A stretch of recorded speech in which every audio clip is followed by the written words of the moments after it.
little bit of overview. So as Steve said, we've got this thing called the V2i group. It's fairly diversified, and it's diversified through necessity. You know, as a small business, the GFC came along and smacked us around about 10 or so years ago. But that forced us into diversification. That forced us into a journey into health, online learning, education, underground mining, a whole range of things. But what it did do is expose me to technology, and we'll touch on that just in a little moment. So it's interesting to see how things evolved. V2i stands for Vision to Implementation, and the challenge that we all have is that we have ideas in our heads, we have design principles in our heads, but how do we get them implemented? How do we affect that communication? How do we get the skill knowledge transfer between what's in our head and what we want to get out there in the workplace? So it's around how do you communicate that. We call ourselves a creative studio now because we're doing a lot of really interesting things. We talk about visual literacy, virtual collaboration, business intelligence. Fundamentally, where we are now with technology, it's a business tool. How to do what we need to do faster, more effectively, easier, cheaper. And we'll just sort of show you how that's occurred. Journey so far, I'll run through this very quickly. Urban planner, Bachelor of Regional Town Planning from University of Queensland, 85. Literally, that year I finished my thesis on a planning criteria for tourist resorts. I got a 4 for it. I was pretty disappointed with that because I was told that it was an architectural thesis. And I said, you're a planner, planners don't design. What are you writing that design for? And I said, well, maybe planners should be designing. I guess I knew I didn't want to be a statutory planner, respectfully to the statutory planners in the room. I enjoy talking and drawing and those sorts of things. And I guess I picked that up very early on. So I did this thesis. It's the best thing I ever did because it started me to understand the design process. I was reading a paper one day back in 85 or 84 and read this thing about a guy called Christopher Skates and a company called Media 5 and what they're doing on the Spit. I sent because this is, I guess, probably pre-email, so it was probably a letter or a phone call, I can't remember. Gave them a call, sent my thesis down. Within a week, they gave me a call.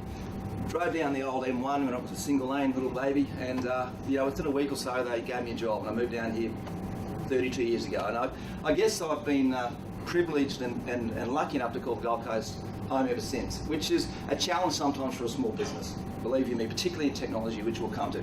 Anyway, so we had some, 6 or 7 wonderful years at Media 5, which is now DBI and Des Brooks and that journey. After that, I guess it would have been the Japanese collapse of the economy there, and the Gold Coast had a bit of a tough time there. That company went from probably 200 to 20, and I was number 21, and I got the boot out of that company. I went over and again, it was wonderful. But what I did, I then found the remnants of the old Holbert group who came out, they originally did Sanctuary Cove and some of these places. They were now transitioning up to Asia to ride the Asian boom, and they managed to sort of put a new little team together and sort of took the experience that we had from Media 5 and the resorts and whatnot down here. And we went to Asia, and we had an office over there at Fisherman's Wharf, across on the old Spit there, which is wonderful. And probably for 6 years, I spent probably 2 trips a month in Asia. I didn't do one job in Australia. It was all in Asia. And what that Asian journey taught me there was incredible how fast that was moving. We would design a concept, we go up there and there'd be 5,000 people on site building it. With little, it was amazing. So what I kind of learned up there is that you had to be very careful about if you drew something that it needed to have sort of some implementation reality, and that also just strengthened my vision to implementation. So the THG years were fantastic for the exposure to Asia, for the exposure of large projects and the amount of them. There's probably 15 of integrated golf resort projects that we involved there that are built and finished. That all fell apart when the Indonesian crisis hit, and again, the Indonesian Asian crisis smacked us around pretty hard, and the rupiah went from, 1,000 to the US to 12,000 to the US. So what used to cost us 100,000 was then costing the locals, it was costing us $1 million, the same sort of fee. So that hit us pretty hard. So that journey ended. I then brought all those skill sets back to Australia because I hadn't worked in Australia. I hadn't worked on a job in 6 years in Australia. I decided a number of guys left THG with me at the same time just because of the way the company was being restructured. We started a new little company and we went and promoted ourselves as a joint skill of a group of 3 or 4 young guys that had this experience in Asia. We spoke to a few people in the country, and back then it would have been people like I can't remember, but was it Bell Collins? Was that the predecessor of the place? Bell Collins and some of these other big groups that are around. And one of the groups that we spoke to was a guy called Jim McNulty from PMM, and what I needed was somebody to help me get a feedback into the Australian market. So Jim had a company, PMS, which now became Connex and now ultimately RPS, which you might be aware of. But Jim saw the opportunity that we could bring, and he took my whole little team. We had 5 of us. he took us and we formed a joint venture called Avati back in '97, and that exposed all us. We were able to bring all the resort concepts that we were working on in Asia back to Australia, and we started to ride the lifestyle boom in Australia. So back then, it was, we did a lot of work with Medalist and Greg Norman, so projects like Brookwater, projects like Coomera Waters, which is probably somewhere where I might have first met you, Steve, way back then. Projects like the Vintage in the Hunter Valley, which was all around lifestyle communities. So all the stuff we sort of learned and delivered in Asia, we bring back into Australia. So we had 5 wonderful years there at that joint venture, but like all good things, sometimes they come to an end. So I then started V2i. In fact, the office that we had when we first started this journey was, I think, 1 floor up at the back here. There's about 15 of us crammed into a floor there. And then we spent, I think this floor up here, we spent probably 5 or 6 years upstairs here in the early days, and it was a wonderful place. And again, it just started that journey of taking all the knowledge that we'd learned and applying it to the local industry. And I guess we also then started a visualization journey there, which I'll touch on in a moment. Things were going very, very well. Pre-GFC, that weren't the other days, things were going well. At that time, one of the things Jim taught me, Jim McNulty, back in the Avati days, and Jim was a great businessman, he said, look, the best time to diversify is when you got plenty of cash. And you can invest, you can have a bit of fun. Most companies fail because they start struggling and they go, what do we do? And they start changing track. So we had plenty of coin and cash, back in the day.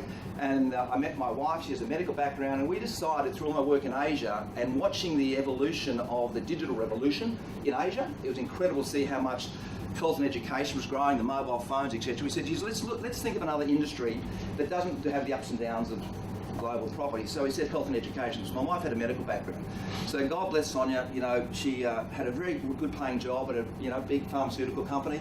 She decided to leave that, and we started a company called 3D and that was about visualizing the human body. We took all of our lessons that we had learned in visualizing property, so to visualize the human body, because we thought that was pretty cool. And a little bit later we'll talk about it. We managed to get a fairly significant government grant that really took us on that journey, but I'll come back to 3D in a moment.